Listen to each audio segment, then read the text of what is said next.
Okay, hi and welcome. We are here today talking about communication. In the dance video that we did, which is linked right here if you didn't happen to see it yet, it was sort of like I'm externalizing my energy, I'm extending a hand to you, and now I'm bringing it in, and now I'm communicating with Source, the universe, the sky, the sun, the moon, the vast emptiness of space, whatever you want to think of it as, whatever brings you comfort. I'm not about bypassing, but I'm also not about like engaging with darkness, like for fun.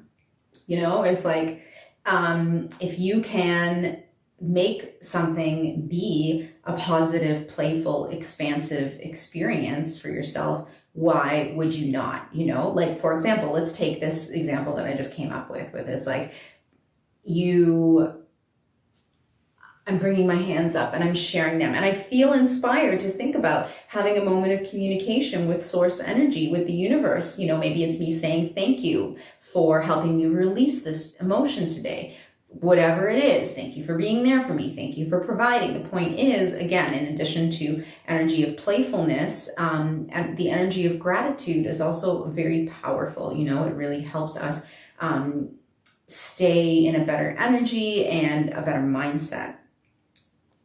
Because like, let's say you're like not having a great day and you're contemplating like the meaning of it all, so it's like something like this might be a little bit triggering, because it's like, it might be a bit upsetting, because it's like, well, why would I do that? Like, I don't believe that there's something supporting me out there. I feel very alone in life. I've never had that sense of peace or gratitude that spiritual or some religious people might refer to. And then it brings up all of these feelings of like shame, not being good enough, comparing yourself with others. It's important to acknowledge those thoughts, but it's equally important not to over-identify with them, because you are not your shame. You are not that pain that you experienced in the past that makes it difficult for you to trust that a higher power exists, Similarly, it's like you are also not your joy and happiness. Those are also fleeting things.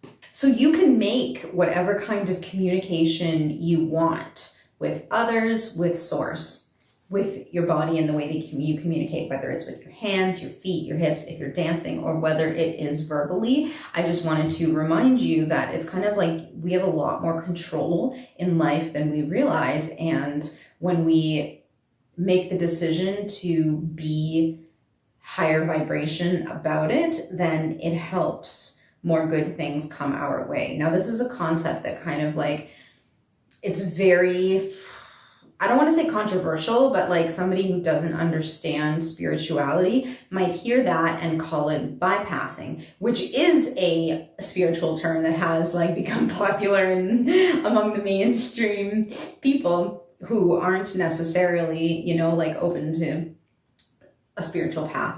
And it's rightfully so, like that term bypassing exists for a reason. And like I was saying, it's like, it is toxic positivity to be like, oh, I love God. I love God, like every single time. Like, that's not authentic, So there is the whole thing that I was saying about like making the choice to say, like, in spite of things that have happened to me, I still choose to believe. But in order even to get to that point, you do have to sit with your shadow emotions. You have to sit with the things that prevent you from wanting to believe in a higher power. So again, like, I am speaking to a certain subset of people, and I have had here in my videos, and I've had many conversations with people in my regular life who are just like, no, I'm fine. I don't need to contemplate that. And it's like, that's absolutely correct. It is every single person's right to choose how far they want to go into whatever discipline it is, including spirituality. And it takes a lot to be willing to sit with your more negative emotions, to want to transmute them. I find that a lot of people are not interested in transmuting their negative emotions. They're kind of more interested in giving themselves permission to feel those negative emotions. And I get that. I had a period in my journey of that. And then there are also smaller moments in our journey where we have to honor that because it helps us improve and make things better. But what I'm speaking to is the ability to, the underlying motivation. What is your underlying motivation? Are you here to live the best life possible and make your existence as high vibration and amazing as possible? Or are you here to heal from, to engage with all of the negative things that we experience and the things that latch onto us when we experience trauma? Gabby Bernstein uses a really interesting term that I like, and it's like trauma with a big T and trauma with a capital T. So there are things like, extreme neglect in childhood, sexual assault, domestic violence, that kind of stuff. Obviously, that's trauma with a big T. And then there's kind of more smaller things like I experienced emotional abuse growing up. And that absolutely traumatized me and gave me a lot to work on and work through as an adult. So it's not that I'm, trying to minimize anybody's trauma, but I do know what I'm talking about when it comes to spiritual healing, because I sort of like watched myself move through all of those things. And if that is resonating with you, then thank you for being here. A lot of people say to me like, oh, I can't believe you went through all that, meaning like the healing that you chose to take that on and to go down the spiritual route, and I was kind of like, well, I felt like I had no choice, because to me, the other option of living with depression, living with anxiety, living with this anger inside of me is like, that's no quality of life, So now we've circled back to the concept of spiritual bypassing. So that's what I mean is like, my underlying approach and philosophy to life is let's make it as good as possible. If you want to sit with your anger and your shame, there's nothing wrong with that, but are you sitting with it, and are you embodying it, and are you communicating it with a purpose of coming back to your true essence and releasing those things? Or are you engaging with those energies because it's a power trip, which is something I see with people, or because it's like, expressing anger, for example, it's like, it definitely is a level up from something like extreme sadness or shame, which is something that kind of silences us. When you're expressing anger, at least you're expressing yourself. But like, in my opinion, like we can do better, again, express anger in order to, get something. And I don't mean like get your way, because sometimes that happens and sometimes it doesn't, but like express your anger for the sake of expressing yourself, for the sake of setting a boundary, for the sake of honoring your needs, but also like move on. You know what I mean? If you express you're upset with somebody or a situation, like I'm not happy with this and I want it to change, whether it's your work, the way you're being treated by your employer, or, a friendship, a relationship, family, whatever it is, you express your needs and the thing that upset you is still happening.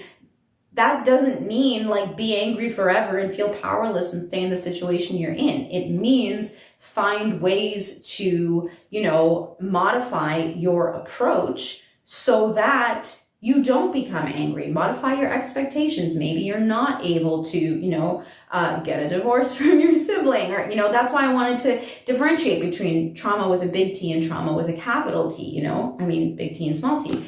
That it's like, maybe it's something that is like you don't need or want to cut that thing out of your life, or like you need a job. You need your job and it's the most stable thing and you don't want to change jobs right now. Like, fine, that's a good thing that you know that, but don't live in anger by refusing to try, and being like, oh, there's nothing I can do about this. The other party in the relationship isn't, being responsive. There's nothing I can do. So I have to continue holding on to my anger about this situation. You don't, you can change the situation. That used to be a big thing with me because I have an issue with confrontations.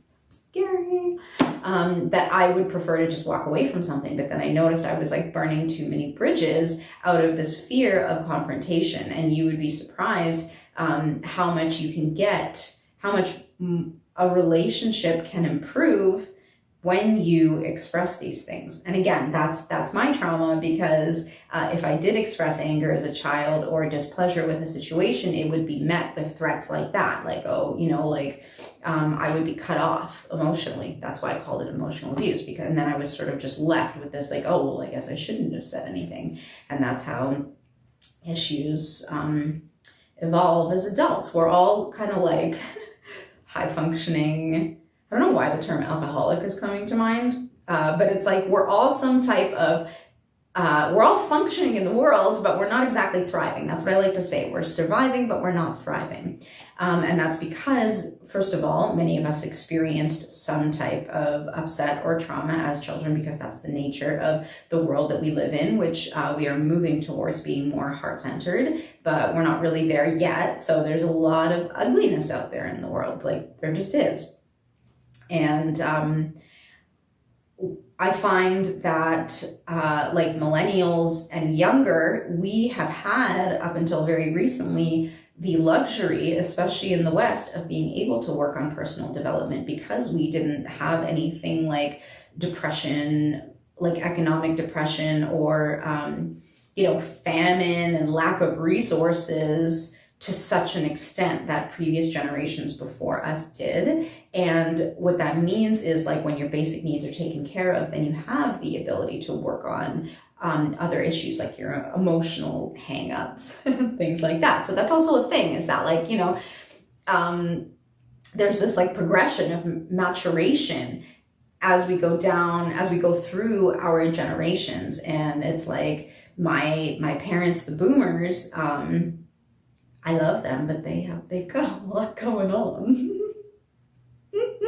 I'm saying that with love. Most of the boomers in my life, you know, it's like they're not capable of like processing their emotions or like dealing with their anger like in all the way that I was, you know, explaining. But it's like, no, I don't choose to cut those people out of my life. I just accept them for who they are, and I have boundaries with them, so that when I feel upset, it's not, I don't go back into my inner child and being like, I need this from you and I need that from you. I give that to myself. And I just modify my expectations of them. And that's sort of how I dealt with my anger. So I jumped around a ton. I didn't even today talk about the subject that I planned on, which was like dynamics and communication. But anyways, there we are. I hope you enjoyed it.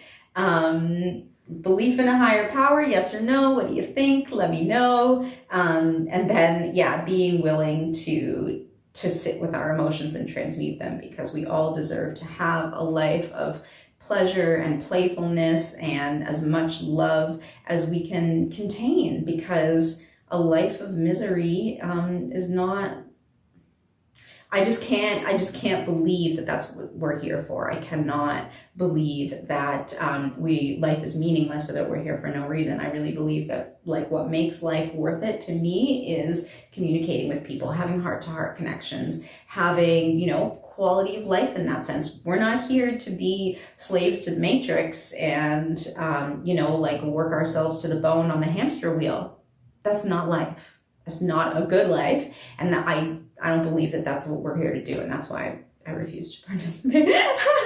No, I do. I've got to make money. But those are my thoughts today. Happy Sunday is the day that I'm filming this. I hope you have a great day. Please do like, share, and subscribe. Talk to you soon.